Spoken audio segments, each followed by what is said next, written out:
This is VK6ARN, Newswest. We are a community organisation and we've been serving up the best amateur radio news in Australia since 1931.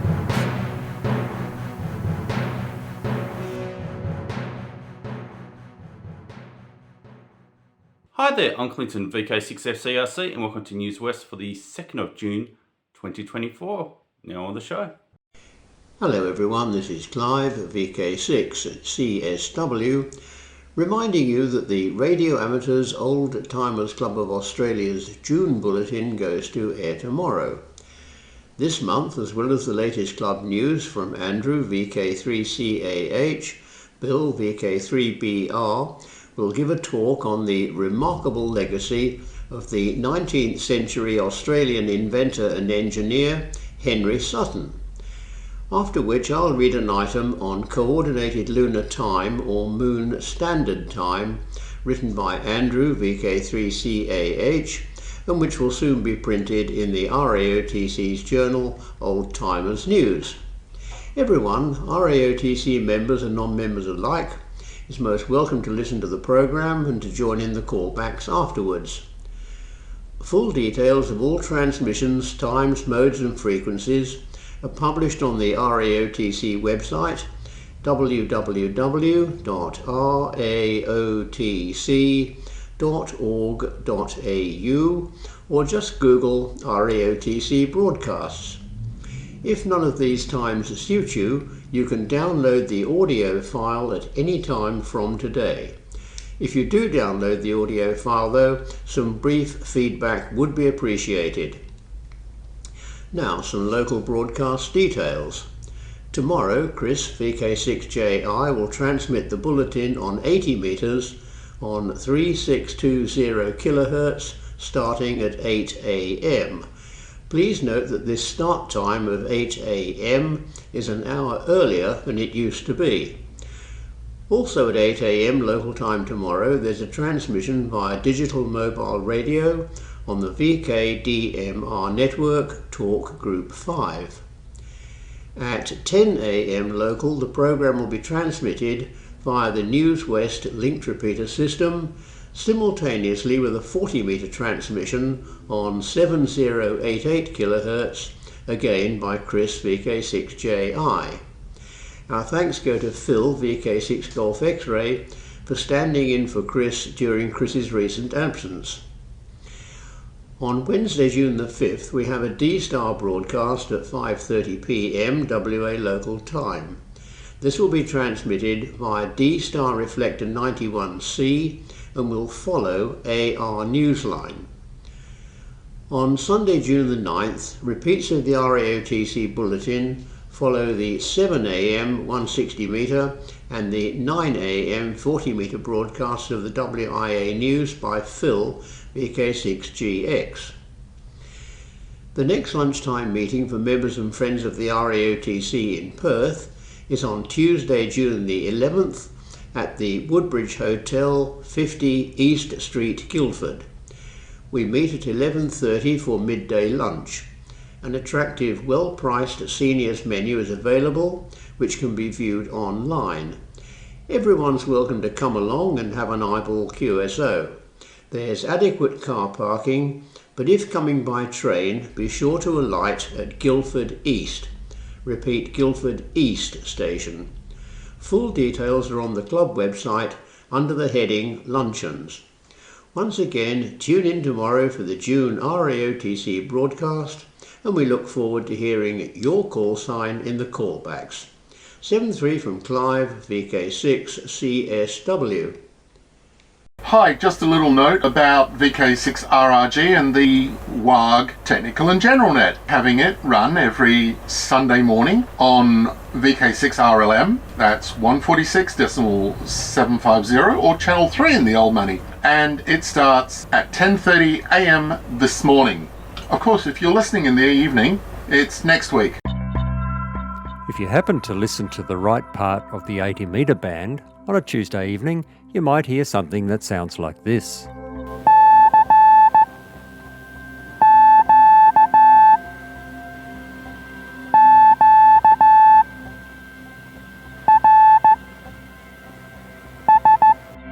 The CQ-QRS net has been running every single Tuesday for the last 2 years and has been unbelievably popular.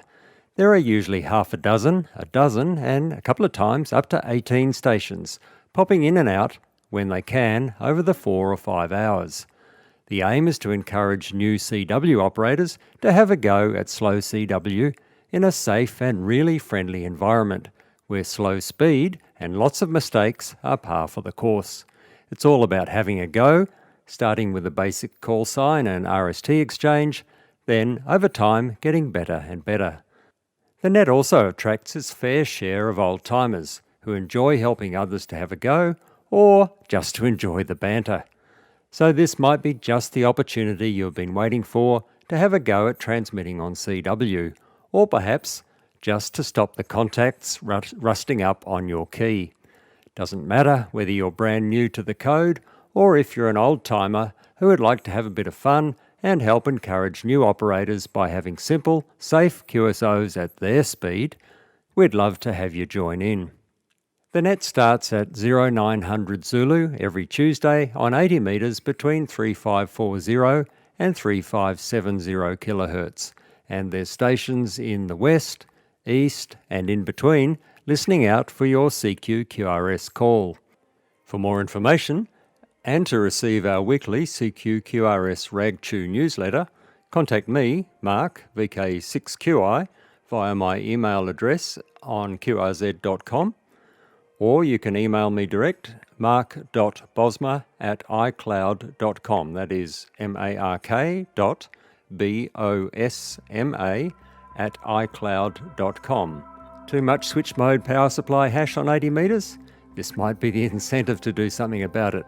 With a cheap noise canceller costing less than $100, 80 metres could be easier than you think. So once again, Tuesdays from 0900 Zulu until late, between 3540 kHz and 3570 kHz. Cheers from Mark, VK2KI and VK6QI. This is Newswest, your amateur radio news on VK6ARN, originating on the Newswest linked repeater network and HF relays. Time is passing quickly, and as the sun doesn't stop rising and setting, it's time to dust off your calendars. Grab a permanent marker and write it in.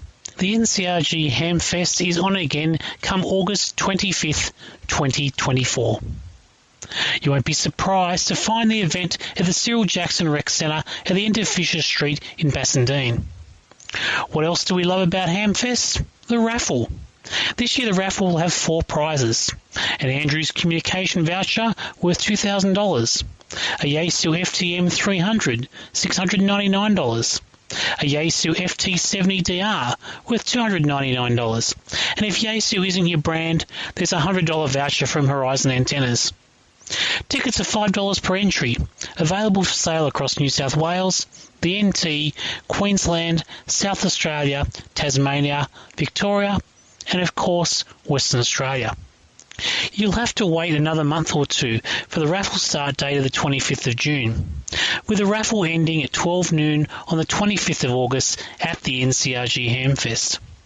Start saving, with full details appearing on the NCRG website before the raffle starts. I'm Glenn, Victor Kilo 6, Papa Alpha Whiskey for the Northern Corridor Radio Group. 7-3. You may notice that Newswest has been light on for content lately, and I've been playing a lot of repeat stories, but you can help us to change that by sending your stories or contributions through to newswest@vk6.net. This is Newswest, your amateur radio news on VK6ARN, originating on the Newswest linked repeater network and HF relays. G'day from WA, RG. WAG news for the 2nd of June. Tomorrow is a public holiday, so the next meeting of WAG is the 10th of June. Now this meeting is a mini WAG fest? Well, a pre-loved equipment and junk sale at least. Yes, it's time for the June meeting of WAG on the 10th of June 2024. So let's also note a change of venue for the night, but all in good time. The main activity for the coming month is a WAG junk sale, a pre-loved equipment sale, not an everyday sale. You get the point. Okay, so get your junk together, let us know that you want a table, and get it all to the meeting on the night. Next week, not tomorrow, so the bring and buy is from 6:30pm with access to sellers from 6pm to set up. And it's $5 a table. WAG meeting from 7:30, finish by 9 latest. This allows time for everyone to pack up and sweep the hall. Another venue? Where? Okay, so yes, now this is important. For this meeting, we're not at the usual location. This month, the meeting is, and the pre-loved equipment junk sale is happening at the First Midland Scout Hall in Bellevue. Now the address for your GPSs is at number 10 Helen Street, Bellevue. That's 10 Helen Street, Bellevue, not 10 Helena Street, Midland, because you'll be somewhere completely different. Only a few K away, but somewhere totally different. 10 Helen Street, Bellevue. Doors open at 6pm for sellers to set up, $5 a table, and at 6:30 the buyers will be unleashed for a gold coin donation for entry. Remember please, sellers are asked to let us know beforehand, as there is a limit to the number of tables, although there's plenty available right now. The WAG, tea, coffee and biscuits, etc. are available as per normal for a small donation as always. And also, for this meeting, we are hopeful of having a sausage sizzle and soft drinks available for a small fundraising cost, like at a certain chain of national hardware stores. So, if you're hungry, come on down and get yourself a 6XB hot diggity dog from Mitch. Also special for June WAG meeting, we are going to be running another small chook raffle on the night. No, we are not giving away small chooks. While prizes are not yet confirmed at the publication time, there is sure to be something that's worth winning. All tickets are to be sold during the meeting. The prizes will be drawn on the night. All funds raised will be used for keeping the Repeater network running. Tickety-boo. Tickets will be $5 each, and if you are not there at the meeting, you are advised to arrange yourself a proxy buyer with your $1. However, of course, we strongly encourage everyone to attend, as if you don't attend, you'll never know what of someone else's trash would have become your treasure. When the committee met via Jitsi this week, we also decided to explore doing a more substantial raffle in the coming months, but for that we will need to go through to the Lotteries Commission and get a permit, etc. You know the rigmarole. Anyway, we hope to be announcing that one in coming months. The June WAG meeting will begin, as always, at 7:30, and all those in attendance are encouraged to be part of the meeting, both members and visitors alike. Information about upcoming WAG events and how to get involved for those interested will be part of the agenda.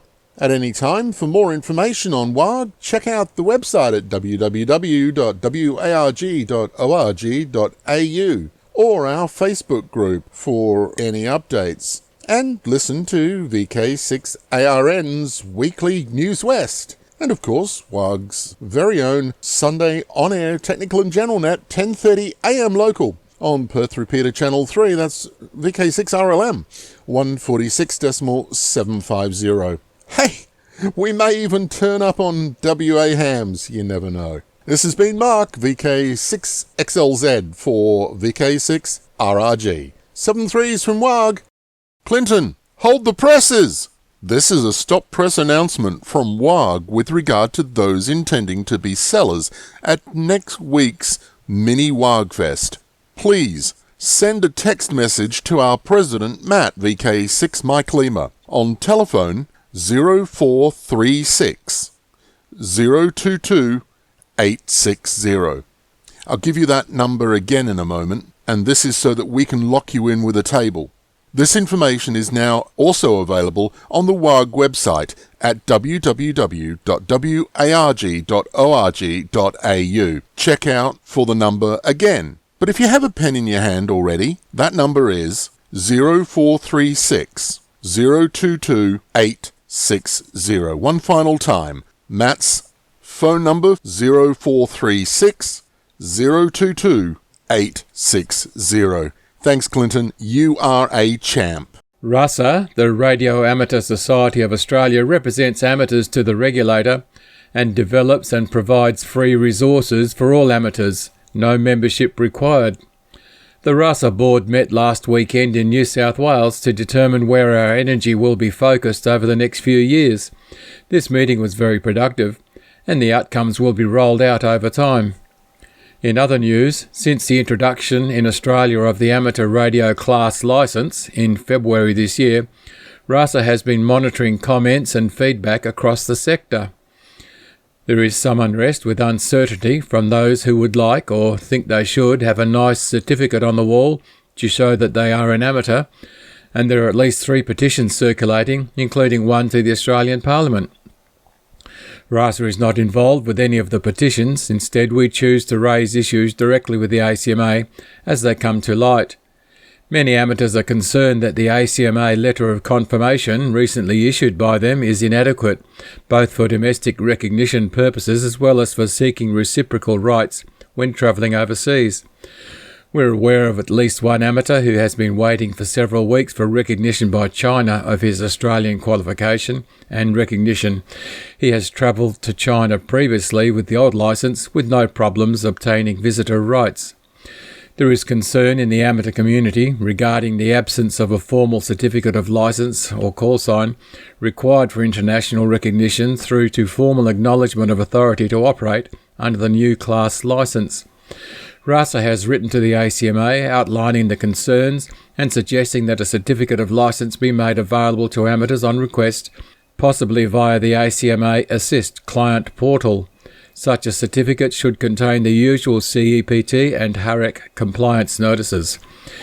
In fact, it is our view a simple redesign of the apparatus licence document, previously in use, would make an ideal format and satisfy all stakeholders. RASA will continue to monitor the impact of the class licence and work with the sector and the ACMA to achieve an outcome satisfactory to all parties. So watch this space, folks. Because of our streamlined, efficient structure and collaborative teamwork environment, RASA is active and responsive to the needs of the amateur community. Visit the RASA website, vkradioamateurs.org. That's vkradioamateurs.org. And visit regularly. I'm Bob, VK6 POP, and I'm the Vice President of RASA. This is Newswest, your amateur radio news on VK6 ARN, originating on the Newswest linked repeater network and HF relays. Foundations of amateur radio. It's hard to imagine today, but there was a time when there was no such thing as either the 80-metre or the 20-metre amateur band, let alone 2 metres or 70 centimetres. Picture this, it's the Roaring Twenties, the 1920s, that is. Among a jazz-age burst of economic prosperity, modern technology such as automobiles, moving pictures, social and cultural dynamism, the peak of Art Deco, we're also in the middle of a radio boom, where the world is going crazy buying radios as fast as they can be constructed. There are hundreds of licensed broadcasters. The bands are getting crowded. Radio amateurs have been banned from the lucrative radio spectrum above 200 metres and can only play in the useless shortwaves, using frequencies greater than 1500 kHz. And play they did. On the 2nd of May 1925, amateurs proved they could communicate with any part of the world at any time of the day or night when Ernest J. Simmons, Golf 2 Oscar Delta, and Charles McClurkin Alpha 2 Charlie Mike made a daylight contact between Meadowlea, Gerrards Cross, Buckinghamshire, England, and Strathfield, Sydney, New South Wales, Australia, on what we now call the 20-metre band. This contact occurred not once but regularly for several days using 100 watts. To give you a sense of just how big news of this feat was, on the second scheduled contact, the Prime Minister of Australia, Stanley Bruce, sent a message to England's Prime Minister, Stanley Baldwin. On occasion of this achievement, Australia sends greetings. If you recall, the IARU, the International Amateur Radio Union, was a fortnight old at this point. Less than a year later, contact was made using voice. Between the banning of radio amateurs from frequencies below 1500 kHz at the London International Radio Telegraph Conference in 1912 and the Washington International Radio Telegraph Conference in 1927, the world had irrevocably changed. In 1912, the discussion was almost all about ship-to-shore communication. By 1927, the world had tube transmitters, amplitude voice modulation, higher frequencies, and what the 1993 IARU President Richard Baldwin, Whiskey 1 Romeo Uniform, calls literally an explosion in the use of the radio frequency spectrum. In 1927, individual countries were beginning to control the use of spectrum, but there was no universal coordination, no international radio regulation, and as we all know, radio waves don't stop at the border. Richard, Whiskey 1 Romeo Uniform, writing in 1993, says, quote, "In retrospect, the Washington Conference of 1927 was a remarkable effort. It created the framework of international radio regulation that exists even today. It had to recognize and provide for a multitude of radio services, including the amateur service. It was at this conference that amateur radio was, for the first time, internationally recognized and defined. Bands of harmonically related frequencies were allocated to the various radio services, including the amateur service." End quote. While the IARU was 2 years old, it really hadn't represented amateur radio on the international stage. Until now. The 1927 conference defined an amateur as a duly authorized person interested in radio-electric practice with a purely personal aim and without pecuniary interest. The harmonically related frequencies that were allocated to the amateur service are recognizable today. I'll use current band names to give you some context. 1715 kHz to 2 MHz or 160 meters. 3.5 to 4 MHz or 80 meters. 7 to 7.3 MHz or 40 meters. 14 to 14.4 MHz or 20 meters. 28 to 30 MHz or 10 meters. And 56 to 60 MHz or 6 meters. Of those, the 20-meter and 80-meter bands were exclusive to amateurs. The 10-meter and 6-meter bands were shared with experimenters, and the 160-meter and 80-meter bands were shared with fixed and mobile services. You'll notice the absence of bands we use today. The 2-meter and 70-centimeter bands, 15 meters, and the so-called WARC bands, to name a few. The final ratified document goes into great detail about the requirements, the restrictions, how to deal with interference, how to allocate frequencies, and numerous other provisions, many of which will look familiar almost 100 years later if you've ever looked at the rules and regulations under which you operate as a licensed amateur today.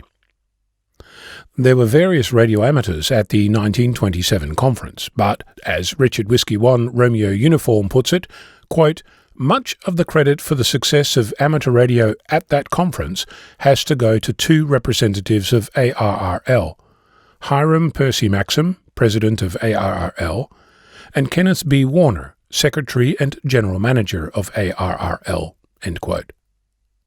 While Richard points to their roles in the ARRL, you might recall that Hiram was elected International President of the IARU, and Kenneth its International Secretary-Treasurer. Whichever way you look at it, whichever organisation you credit, today we have amateur bands thanks to those efforts made nearly a century ago. I'm Ono, Victor Kilo 6, Foxtrot Lima Alpha Bravo. Now here's a snippet that we received from Martin VK6 ZMS. And it sounds very much like a commercial, but I'll tell you more about it later on. And it says, tune in on Tuesday the 4th of June at 8:30am for an extraordinary anniversary show with Nadia Mitsopoulos and the WA Mornings team, broadcasting live from the State Library right here in Perth. On the 4th of June 1924, 6WF made its first broadcast from Wellington Street, Perth. Discover the fascinating story of 100 years of 6WF Radio, the station that would evolve into ABC Radio Perth. Musicians from the Perth Symphony Orchestra will perform a live selection of the exact music that featured in the inaugural show. And thanks, Martin, for that bit. And here's some stuff that I prepared a couple of years ago for the ABC 90-year celebration. Originally owned by Westralian Farmers Cooperative, now known as West Farmers, you know, Bunnings, Coles, Kmart, radio station 6WF transmitted its first broadcast on 4th of June, that was a Wednesday in 1924, and it was the last Australian station to operate under the sealed sets scheme. Sealed sets were manufactured to only listen to the radio station that they were licensed to receive. 6WF was operated from a studio in the Westralian Farmers Building in Perth. The Premier of Western Australia, Philip Collier, made a speech on air to mark the opening of the station. The station was equipped with a transmitter that was the most powerful allowed under Commonwealth regulations. It was intended as a source of information and entertainment to rural areas. The station's original broadcast footprint covered most of the state of Western Australia. In 1929, the radio station was sold to the Australian Broadcasting Company. As a result, the radio station moved from the Westralian Farmers Building to the ESA Bank Building. ESA stands for English, Scottish and Australian Bank, on the corner of Hay and Milligan Streets in Perth.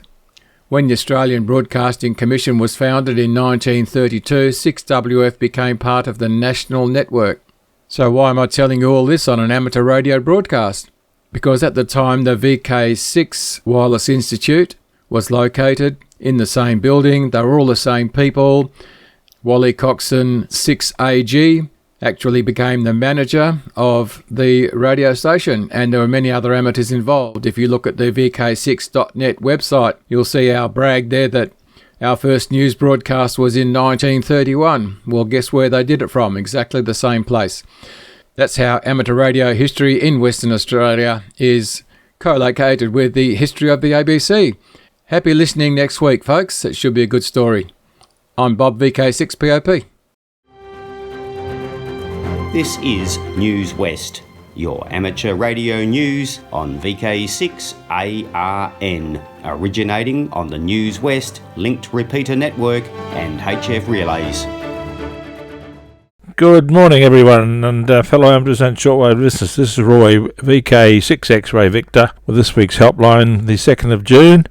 It's a brand new month and into winter. It's getting a bit cooler. We're going to get some rain. So here's today's lineup.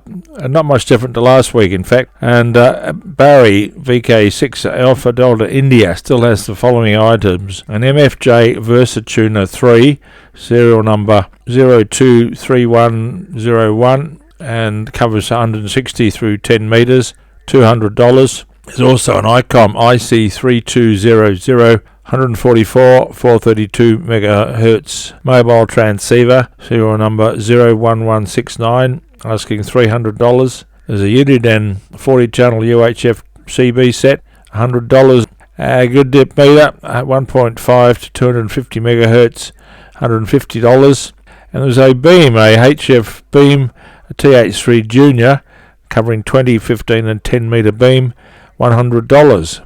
May need a few nuts and bolts which are a little bit rusty. TLC needed. Any further inquiries on, please contact Barry, VK6 Alpha Delta India, on 0428 959 771. 0428 959 771. His email address is bravo.juliet.burns@bigpond.com. b.juliet.bravo Uniform Romeo November Sierra @bigpond.com. And if you have any items for next week, please get in touch with me.